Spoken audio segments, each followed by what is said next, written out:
Assalamualaikum warahmatullahi wabarakatuh. Perkenalkan, nama saya Juliana Zulfa dengan NIM 111222095, Prodi Manajemen, Kampus Universitas Dianusantara Cibubur. Tujuan saya membuat video ini untuk melengkapi tugas besar saya di mata kuliah Etika dan Hukum Bisnis. Dan materi yang saya ambil itu membahas tentang relevansi etika bisnis. Selanjutnya kita masuk ke dalam pembahasan. Pengertian etika itu sendiri adalah etika adalah sesuatu di mana dan bagaimana cabang utama filsafat yang mempelajari nilai dan kualitas, standar moral dan penilaian. Etika sendiri mencakup analisis dan penerapan konsep seperti benar, salah, baik, buruk, dan tanggung jawab. Menurut St. John dari Damaskus, abad ke-7 Masehi, menetapkan etika itu sendiri dalam suatu filsafat yang praktis. Selanjutnya kita masuk ke dalam etika bisnis yang harus dipahami dan dilakukan para profesional, antara lain sebagai berikut. Yang pertama itu ada sebutkan nama lengkap, yaitu dalam situasi berbisnis, mitra sebaiknya menyebutkan nama lengkap saat berkenalan. Namun, jika namanya terlalu panjang atau sulit diucapkan, akan lebih baik jika sedikit menyingkat. Yang kedua yaitu berdirilah saat memperkenalkan diri. Berdiri saat memperkenalkan diri akan menegaskan kehadiran mitra. Jika kondisinya tidak memungkinkan untuk berdiri, setidaknya mundurkan kursi dan sedikit membungkuk agar orang lain menilai positif kesopanan mitra. Yang ketiga itu ucapkan terima kasih secukupnya. Yang dimaksud dalam materi ini tuh dalam mempercakapkan bisnis dengan siapapun, bos atau mitra perusahaan hanya perlu mengucapkan terima kasih 1 atau 2 kali. Jika mengatakan berlebihan, orang lain akan memandang kalau mitranya sangat memerlukannya dan sangat perlu bantuan. Yang keempat yaitu kirim ucapan terima kasih lewat email setelah pertemuan bisnis. Yang dimaksud di sini adalah setelah mitra menyelesaikan pertemuan bisnis, kirimkan ucapan terima kasih secara terpisah ke email pribadi rekan bisnis Anda. Pengiriman lewat email dapat disarankan mengingat waktu tibanya akan lebih cepat.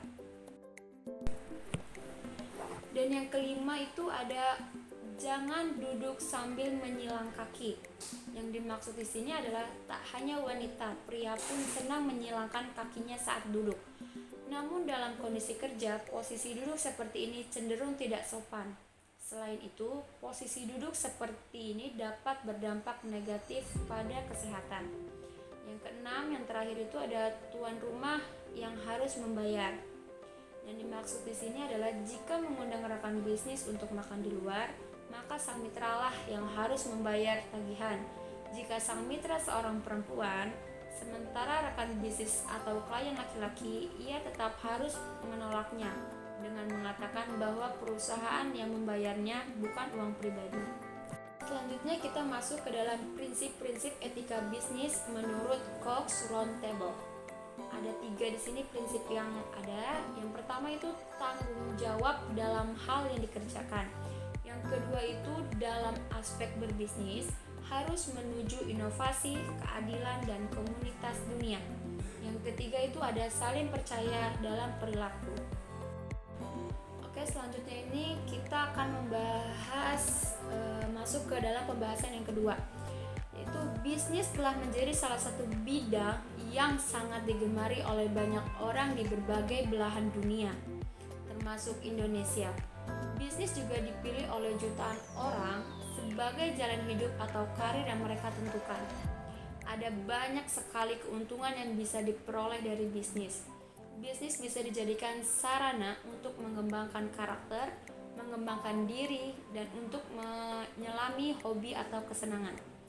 Bisnis itu memang memberikan peluang seluas-luasnya untuk siapapun mengembangkan potensi yang dimiliki.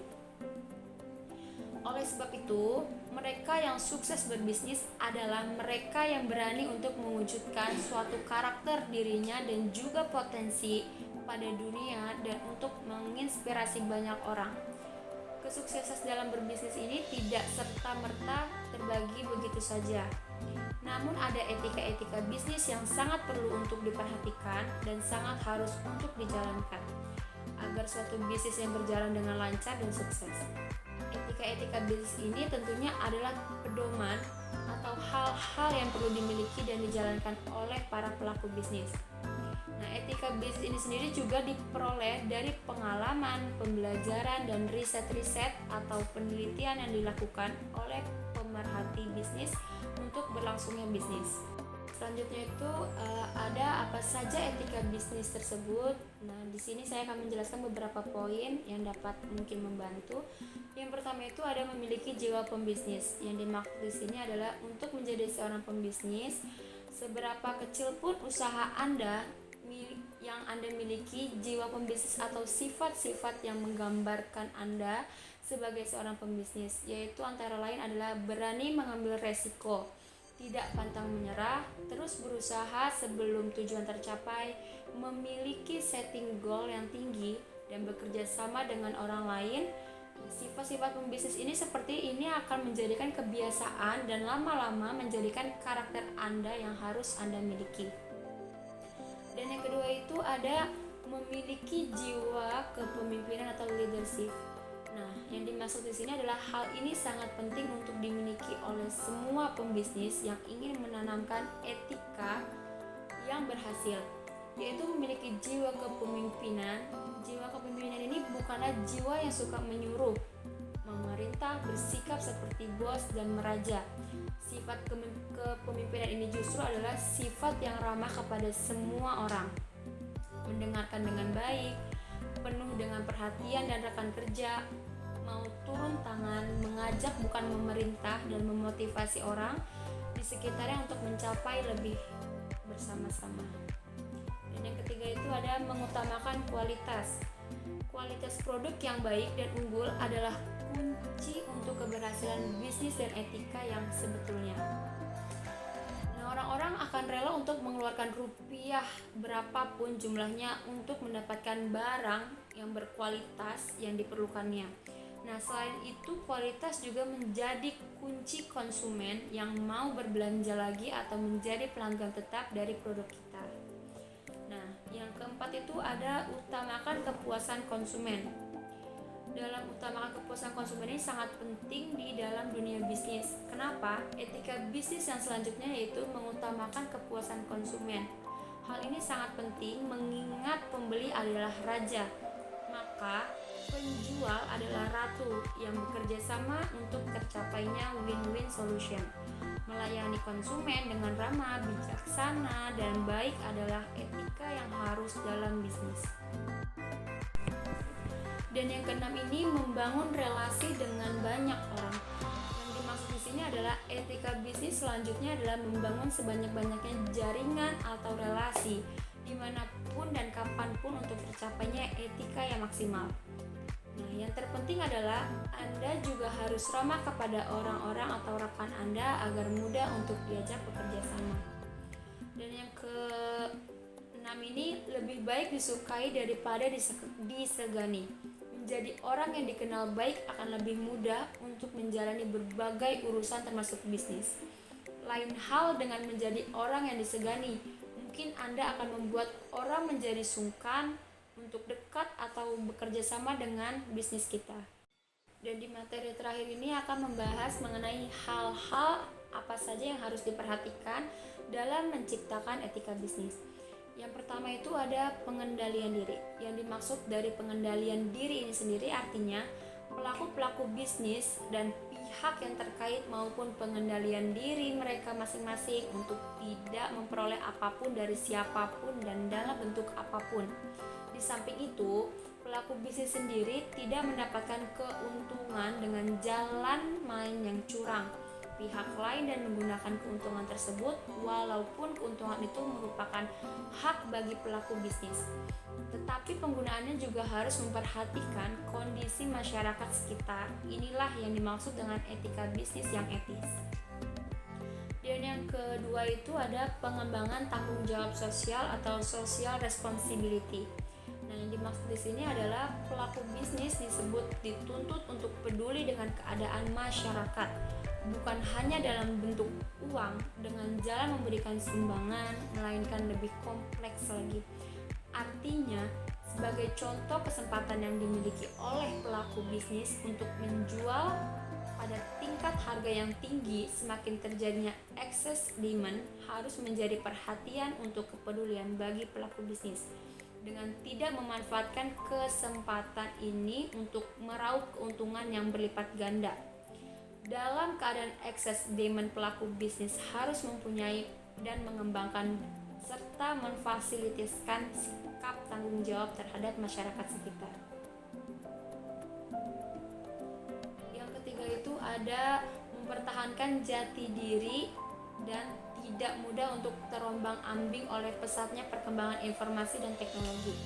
Yang dimaksud di sini adalah bukan berarti etika bisnis anti perkembangan informasi dan teknologi, melainkan informasi dan teknologi itu harus dimanfaatkan untuk meningkatkan kepedulian bagi golongan yang lemah dan tidak kehilangan budaya yang dimiliki akibat adanya transformasi informasi dan teknologi.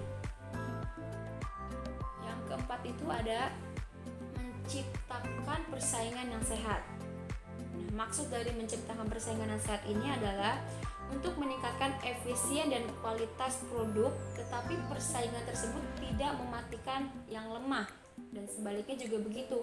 Harus terdapat jalinan yang erat antara pelaku bisnis dan golongan menengah ke bawah, sehingga dengan perkembangannya perusahaan besar mampu memberikan spread effect terhadap perkembangan sekitarnya. Nah, untuk itu dalam menciptakan persaingan perlu ada kekuatan-kekuatan yang seimbang dalam dunia bisnis tersebut. Yang kelima itu ada menerapkan konsep atau pembangunan berkelanjutan. Yang dimaksud di sini adalah dunia bisnis ini seharusnya tidak hanya memikirkan keuntungan yang besar pada saat sekarang ini. Nah, tetapi perlu dipikirkan lagi bagaimana keadaan di masa mendatang. Berdasarkan ini jelas pelaku bisnis itu dituntut tidak mengeksploitasi lingkungan dan keadaan saat sekarang saja.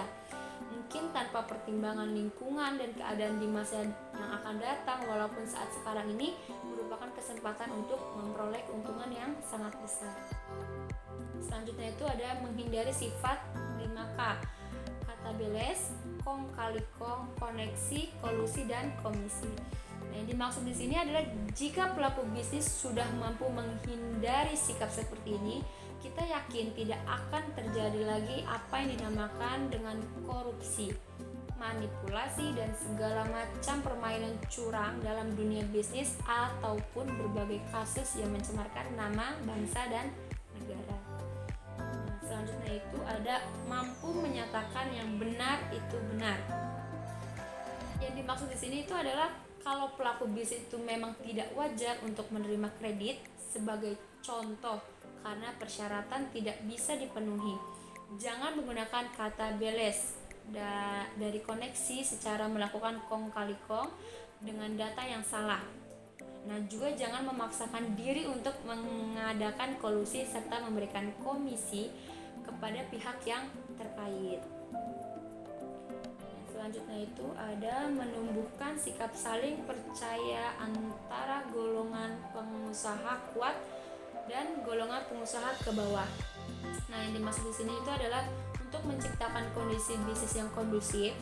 Biasanya itu harus saling percaya antara golongan pengusaha kuat dan golongan pengusaha lemah agar pengusaha lemah mampu berkembang bersama dengan pengusaha yang lebih besar dan mapan.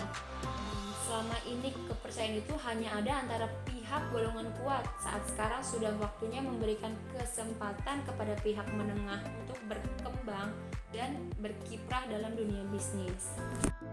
Selanjutnya ini ada konsekuen dan konsisten dengan aturan main yang telah disepakati bersama. Nah, maksudnya itu yang di sini tuh semua konsep etika yang telah ditentukan tidak akan dapat terlaksana apabila setiap orang tidak mau konsekuen dan konsisten dengan etika yang sudah dibuat.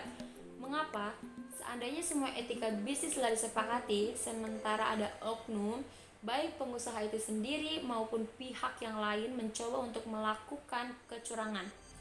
Demi kepentingan pribadi, jelas semua konsep etika bisnis itu akan gugur satu demi satu.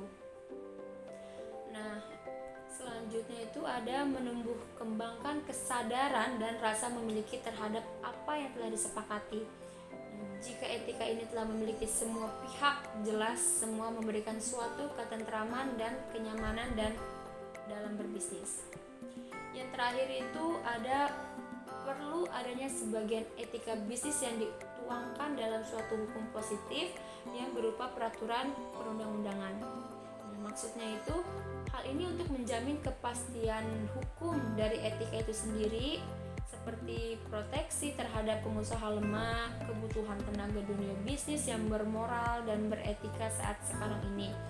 Saat sekarang ini sudah dirasakan dan sangat diharapkan semua pihak apabila dengan semakin pesatnya perkembangan globalisasi di muka bumi ini.